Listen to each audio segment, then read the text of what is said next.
Après 7 mois de guerre, les espoirs d'une deuxième trêve renaissent ce mardi. Les représentants d'Égypte et du Qatar ainsi que le Hamas se sont réunis lundi au Caire. Le Hamas prépare mardi sa réponse à la proposition négociée entre Israël et l'Égypte.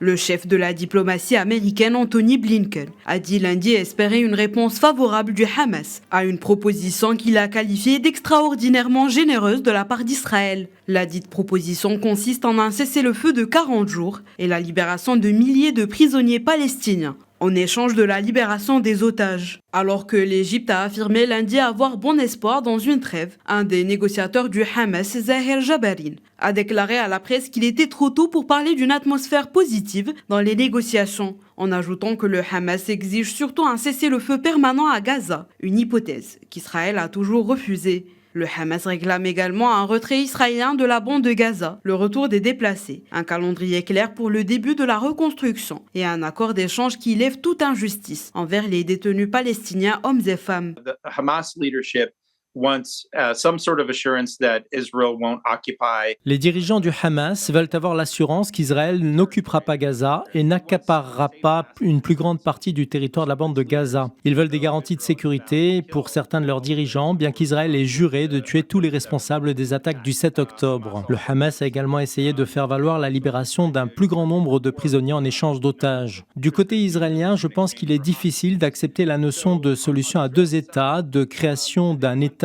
palestinien, surtout en ce moment où ils sont toujours menacés non seulement par le Hamas, mais aussi par l'Iran et ses réseaux dans la région. Especially at this moment when they still face threats not only from Hamas but also Iran and its networks in the region. Blinken s'est envolé dans la matinée de mardi pour Amman après s'être entretenu avec les dirigeants des pays arabes du Golfe à Riyad en Arabie Saoudite.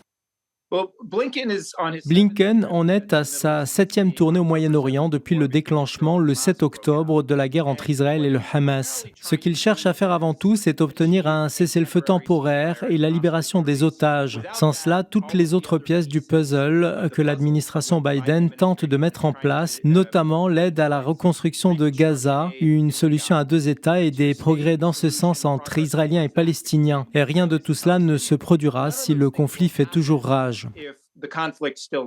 À Riyad, le chef de la diplomatie américaine a réitéré l'opposition de son pays à une offensive israélienne sur Rafah, dans le sud de la bande de Gaza. Le premier ministre israélien Benjamin Netanyahou affirme toutefois qu'une offensive sur Rafah est nécessaire pour vaincre le Hamas et libérer les otages retenus à Gaza. Et ce, malgré la réprobation de nombreuses capitales et organisations humanitaires.